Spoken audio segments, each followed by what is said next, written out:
Nearly everyone agrees U.S. government spending is out of control. Some say it's the root cause of Main Street inflation. In this episode, I sit down with one of the top economists in the world, and he says there's one statistic that should drive policy, and the government doesn't even use it. So what's the answer? Main Street. Stay tuned.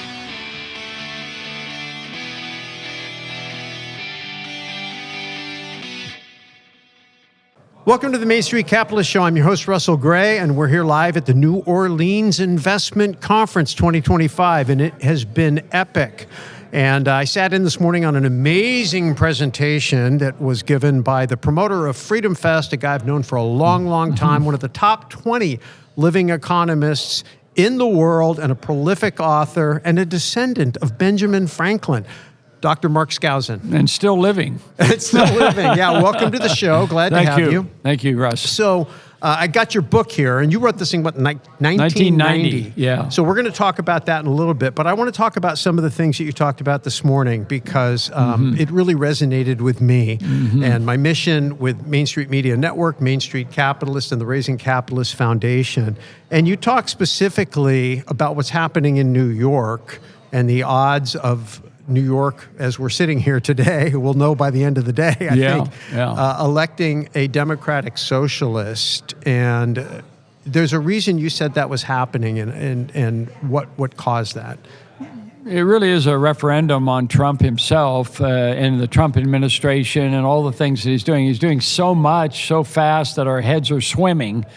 And you know, I think it's a little early to tell what the long-term effects are going to be of the Trump administration. But like any president, there's some good things and bad things. And I think this week there are two events, the election in New York and Virginia and across the country is going to be a little bit of a sense of what the midterms are going to be like next year. And I don't think it looks particularly good for Trump at this point, but we'll see. I mean, the voters will be making a decision. I mean, they say the Democratic Party is in total disarray. Well, it may be on the national level, but on the local level, Democrats still have a lot to offer and a lot of support from voters. But I think there's some economic illiteracy that's going on, not only in New York City, but around the world, you know, with Trump and his protectionist measures. I really thought that as an economist we had won the free trade war in favor of free trade. But now it's all about protectionism. My title of my talk was Fortress America. Is that what we're creating? Are we creating a fortress, a castle with a moat around it where we're determining who leaves and who comes in? Or is it more like a town where people come and go? And a town is the preferred approach in my life, and it has built a beautiful capitalist economy. Yes, there's disruption. Yes, I asked the audience how many people have changed jobs, and almost every hand went up. Now, that's just the nature of the beast, and you have to embrace it. Don't fight change. You have to evolve. You have to change yourself. You have to retrain. You have to retool. You have to, you know, I say labor out of land, labor, and capital. Labor is the most flexible. And that's part of your Main Street capitalism model. I think it's wonderful that you're doing this, and we're delighted that you're coming to FreedomFest and bringing a lot of young people. Because that's the goal. You know, you talked about economic illiteracy. Yeah. And to me, that's fundamentally the case. My thesis is that all of human society is organized around economics, and we create policy to regulate human activity primarily around economics, whether it's trade policy, fiscal policy, monetary policy, all kinds of other regulations that exist. And so when you have people who are economically illiterate, whether they're sitting in an office, a political office, directing policy, or whether they're being put there by voters who are in the booth basically picking policy, if you have economically illiterate people, they're not stupid, but they just don't understand the consequences. And I think that when you look at the embrace of something like democratic socialism, you talked about the counter of that being democratic capitalism, what I call Main Street capitalism. And it begs the question, how do we educate these people? Because when I went to Freedom Fest last year, I always remember, I went to Freedom Fest to launch the Raising Capitalist Foundation, the project. That's what I went to do. Yeah. And I was getting ready to go on stage to make my presentation, and everybody's phone was blowing up because it was July 13th, 2024, and Donald Trump had just been shot. Yeah. I'll never forget that day. But you and Steve Forbes both were there doing the same thing I was doing, and none of us had spoken to each other. You may have spoken to Steve because you guys are friends, but we all, I think, have come to this conclusion that the future is the next generation, which was my main stage presentation here. And you've been a college professor for a long time. Talk a little bit about what you see happening with youth today, and then how do we solve this economic illiteracy problem? Yeah. So there is a legitimate problem, the high cost of living, the high cost of rent, food, automobiles, transportation, what have you. And that's why the mayor, who's probably going to get elected, a Democratic Socialist, appeals to people. And he's offering free goods. Well, I tell my students, I say, free goods are always very expensive. And what I mean by that is that when you offer free goods on the demand curve, the demand for free goods is going to increase astronomically compared to if you actually pay for the goods yourself. It's called the user pay principle. And I call it the accountability principle because you're accountable. If you're paying for your college kids say, oh, we'd like to have free college tuition.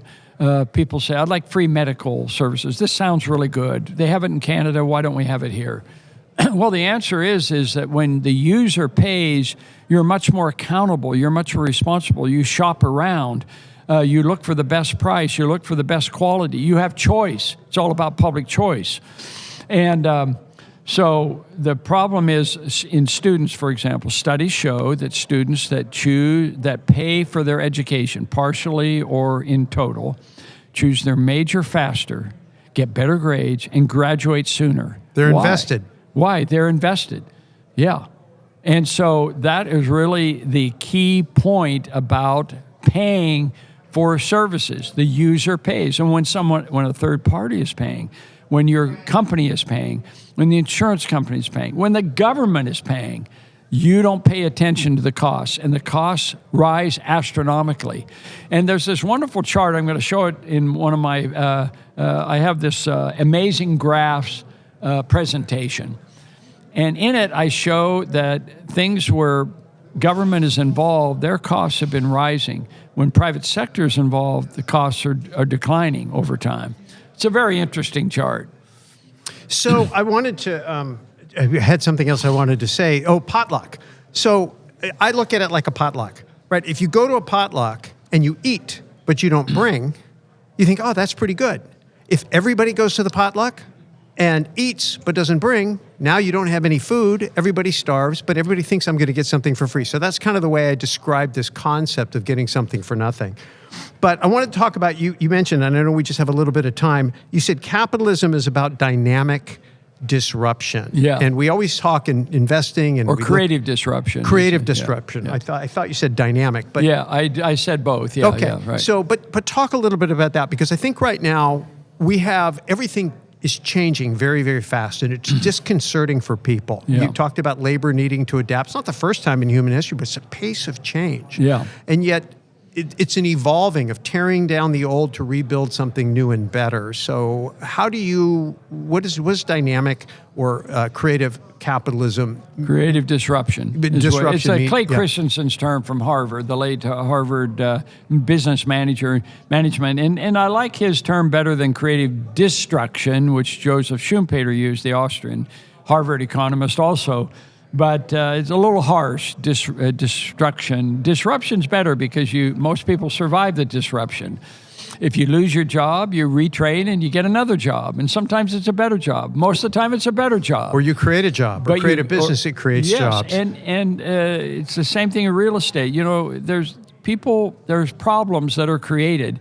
And how do you deal with those problems? Do you want to go through life with no problems at all, with the same job over and over again? You want to embrace change And this is what motivational books and stuff like that and things that you and others have done. And so we need to get used to that rather than resisting it. But we have the Luddites of the world who don't want change. They don't want anything to change. They want to stay with the old textile way of making clothing and hand woven, no machines, no AI, none of this thing. They resisted. They want to actually pass laws prohibiting technological change. And it's a very dangerous temptation in life. So the business cycle is very much a part of capitalism. You know, it's like Christianity without hell. I know that it's not going to work. Right. There's consequences of action. There's consequences of inaction. And I think ultimately that if you live in a dynamic world that is evolving, if I can use that term, then if you sit still, you're going to get left behind. Yeah. Right? There's no status quo. Yeah. And entrepreneurs, of course, understand we thrive on problems because we're problem solvers. And when the flip side of a problem being solved, you have a problem and I have a solution, then you're going to be willing to purchase from me that solution to solve your problem. But the only way you have purchasing power is if you've solved somebody else's problem. And if we as a society or a nation or a society of problem solvers, then everybody's problem gets solved and everybody has the means to solve somebody else's problem or to get their own problem solved. So to me, that's what Main Street capitalism is all about. I make a distinction between just flipping claims on wealth, but actually creating wealth. And so I do think that that's important. But because we only have a few minutes left, and I really appreciate your time, I want to talk about this because I think that as I'm looking at people very concerned about our debt to GDP, and people are trying to understand the metrics or the KPIs, if you will, of what's going on in the economy. I was in the mortgage business. And when I would underwrite a loan, when someone would come in and apply for a mortgage, my question to them is, how much money do you earn? And based on what they actually produced, we could determine what they could qualify, how much debt they could handle. And when I look at the way the world looks at debt to GDP, I feel like the question is, how much do you spend? And so I'm going to come to you and you're going to come in for a mortgage. I'm saying, well, how much do you spend? Well, don't you want to know how much I earn? Nope, don't care about that. Just want to know how much you spend. And so much of our economy is based on consumer spending. And there's a distinction between economic activity that is consumption versus productivity. And I don't know of anybody that has really made that case and said it better. And you did that in this book, what, 1990 or something like that? Yeah. Yeah, so just explain the difference between GDP, what gets measured today, and gross output. Well, it's a little bit different than what you were talking about. I actually don't see anything necessarily wrong with debt.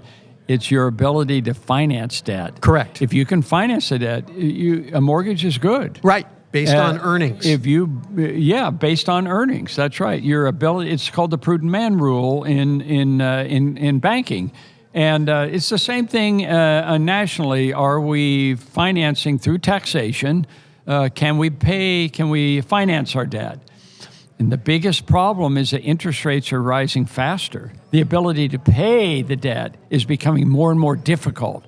And Robert Prechter had a chart showing the interest rate rising faster than the debt itself. So that looks like it's headed for a crisis in that respect. I call that the black hole event horizon. Yeah, and whether it's your personal situation or a business or government, it's all the same. If you cannot finance the debt, that's when you run into problems, and that's when you have to cut back, right? But you got to cut back government spending. Well, but every entrepreneur knows you can't cut your way to prosperity. You have to grow your way out of it. And I think that we saw, for example, in the pandemic, the idea that, hey, we're going to shut the economy down, but it's okay because we're going to print a bunch of money and give people purchasing power. And anybody with like 2 ounces of economic sense would understand how that was going to end exactly the way it did with extreme inflation. So spending money is not the same as producing. And so if you're living on your credit card, you can have faux wealth, but if you're not actually earning real income, you can't responsibly handle debt. And I think, and correct me if I'm wrong, and I could be wrong, but the difference between the way this book talks about measuring economic activity versus the way we measure it today. Isn't this more focused on productivity? I started writing this book because we were under the impression that consumer spending drives the economy. So if we use our credit cards more, if we spend more, then we're going to lead to prosperity. And my argument is that, and the reason for that is because we use GDP as the statistic, but GDP is just final goods only. It leaves out the supply chain. When you include business spending in the supply chain, the economy is much bigger than GDP. It's gross output, which is what we call gross output, or GO. Then business spending is now the largest sector of the economy. And what makes business flourish? It's retained earnings. It's investing in new technologies. It's all on the supply side, the supply chain.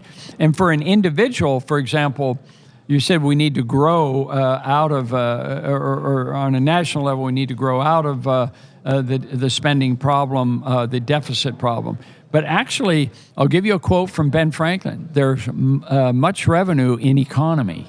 There's much revenue in economy, and you can spend less, and government can spend less and spend it more efficiently. You know, the military can be bloated, spending too much, but if you give them a budget saying, hey, you can't spend anymore, they suddenly find ways to save money and reduce waste. So it's a wonderful thing. Doge was a wonderful idea, and unfortunately it didn't survive, but it was a good idea in the beginning, and I'm sorry it didn't continue, because the debt is now $38 trillion. But we have to learn to live within our means, and we have to learn that there's much economy, there's much revenue in economy, and there's no revenue sufficient without it, without economy. So you continue, if you don't economize, it's the barn door is open and the animals are escaping. I think the difference between consumer spending and investment spending, and I have a friend, Tom Wheelwright, who's a CPA, and the way he explains it, he goes, there is no spending in business. Everything's an investment, right? Every dollar that you put out in a business, you do it with the expectation that it's going to make you a profit. When you consume, as a consumer, you're spending money because you're just going to consume something and enjoy it, and you're not expecting a return. Yeah. And so if you measure productivity, what I consider productivity, even business spending would be considered productivity, assuming businesses are making productive investments or making productive expenditures. Well, there are Keynesian businessmen who think that what goes around comes around. So if I spend more money, it'll come back to me. It's a very dangerous proposition. You have to be very careful of that business strategy. Interesting. Okay, well, we could go on, and I want to, but I know that you have another appointment. Yes. So tell us a little bit about FreedomFest. I've got the card here. It is, July 8th through 11th, 2026 in Las Vegas. Who do you have coming? What's the theme? Well, why is it going to be awesome? The theme is independent, think independent, and it's based on the 250th anniversary of the Declaration of Independence next year. And we are the World's Fair of Liberty. And so the idea is all of the freedom lovers from all over the world come together once a year to learn, network, socialize, and celebrate liberty. And we think we'll have a big crowd this year. Steve Forbes is coming, John Mackey, the former CEO of Whole Foods, Kennedy will be our CEO. You guys will be there, Cato, Heritage, Reason, Students for Liberty. I can't wait. It's just going to be a great conference. So go to freedomfest.com and you'll find all about it. It's great. So I will definitely be there with Main Street Media Network, and we're going to be conducting interviews, and hopefully you'll come out and see us. I've been attending this conference for a dozen years. I love it. It's one of my favorites. I've learned so much about economics from you, especially the Austrian School of Economics, and so it's just been a fantastic experience. So if you want to join us, just send an email to freedomfest@mainstreetcapitalist.com. We'll get you all the information, invite you to the private party. And Mark, thank you so much for being on the show. Really appreciate it. As Ben Franklin would say, be free. And he's coming, by the way. Ben Franklin's going to be there. Yeah, that's really great.